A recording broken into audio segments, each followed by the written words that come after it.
Will Harry Kane leave Tottenham Hotspur to sign for Premier League rivals Manchester United?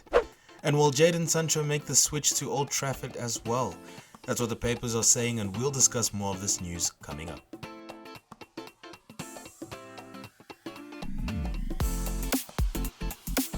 Welcome to On The Ball. The name's Gabriel and this is Talking Points, the show where we discuss noteworthy things that happen over the football weekend, particularly with regards to the Premier League.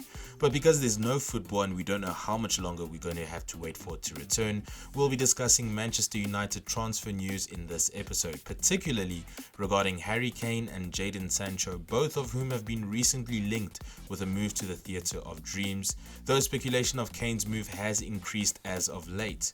But before we discuss all of that, if this is the first time on the channel and you want to see more videos like this one, go ahead and subscribe and hit the bell notification icon so you know when the next video is released. Harry Kane to Manchester United. I'm sure it's not the first time that you've heard this transfer rumor being thrown around, but this time it's quite special because of what Harry Kane himself said in a chat with Jamie Redknapp on Instagram Live. He said, "I love Spurs. And I'll always love Spurs, but I've always said if I don't feel we're progressing as a team or going in the right direction, I'm not someone to stay for the sake of it. I'm an ambitious player. I want to improve, get better, and become one of the top players. It all depends on what happens as a team and how we progress as a team. So it's not a definite I'm going to stay there forever, but it's not a no either." So why the strong links to Manchester United specifically? Well, many people do believe that Harry Kane is a player who's going to stay at one club for the rest of his life, and that is Tottenham Hotspur. But in reality, he has been playing on loan in different clubs. So why the strong links to Manchester United? It starts like this. Tottenham Hotspur might need to offload to get some money because of the stadium that they built and because of the coronavirus pandemic that is plaguing the world. Harry Kane is under contract until 2024, earning around £200,000 a week, and that's quite a bit of money for Tottenham to be playing a player, and they could do with the money that they get for the player as well as the wages that they'll be able to offload if he leaves. Now, the reason why he's being linked to Manchester United as opposed to other clubs is because there are very few teams in the world that can afford him. Bayern hardly sign any players for that amount of money, and with PSG, the club isn't probably lucrative enough for somebody like Harry Kane to go to if he wants to improve, particularly seeing that Neymar and Mbappe want to leave PSG without having won anything significant. So no Champions League, probably not a Ballon d'Or, which is something that Neymar's chasing, even though Mbappe did win the Young Player of the Year. Juventus probably can't afford to pay him without offloading another striker for a similar price. And they have Dybala, they have Higuain, and they have Cristiano. So I don't think that Harry Kane would be a certain starter at Juventus.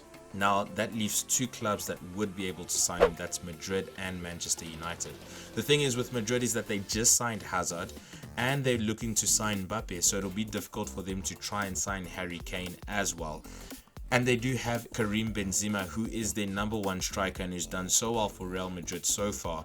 I don't see him playing second fiddle to Harry Kane, which leaves Manchester United. Now, how would he help Manchester United and fit into the squad? Well, first of all, he has scored 181 goals in 278 games for Tottenham. That's 136 Premier League goals in 198 appearances. This season has seen him injured for almost a third of the season played, but he scored 11 Premier League goals in 20 appearances and 17 in 25 in all competitions. He's also England's captain and has scored 32 in just 45 caps. He's been one of the top 5 strikers in world football in the last 3 to 4 seasons. He's also just 26 years old, and I believe he is far from his peak. He's strong, athletic, great with both feet, and an aerial threat. He's very good at creating space for himself and for players around him, and he knows how to exploit that space as well. With someone like Bruno Fernandez playing behind him, Harry Kane's goal tally would increase significantly. Bruno is a highly intelligent player who creates passing lanes and sees passes that very few players in his position can see. With Harry Kane exploiting spaces and Bruno's eagle-eye vision, the two of them can form an unstoppable partnership. Kane is also good as a support striker, which would see Bruno Fernandes scoring more goals, or the players playing on either side of him. I predict that Harry Kane would be playing as a lone striker alongside 2 inside forwards or 2 wingers. So either of the 2 players on each side of him could benefit from him playing as a support striker. Here's how Man United could line up with Harry Kane if he is signed. You'd have Aaron Wan-Bissaka and Luke Shaw playing as the fullbacks, with Maguire and Lindelof playing centre-back, just ahead of David De Gea starting off in goal. Now the midfield is where it gets interesting. You'd have Pogba and Fred both playing in a deeper midfield role, with Pogba playing as a deep-lying midfielder, or deep-lying playmaker rather I should say, and then you have Bruno Fernandes ahead of them playing as the attacking midfielder, with Rashford and Martial on either side and Harry Kane above the attacking midfielder. Now the choice for having Rashford and Martial both playing on the wings is because they can play as inside forwards and they can move inside, having Harry Kane playing as a support striker or hold-up striker, feeding the two quick pacey players so that they can try and score as many goals as possible. The second potential lineup is a 4-3-3 formation with the same back four but seeing a slight change in the midfield. You'd have Fred playing as the sole central defensive midfielder with Pogba and Fernandes just above them.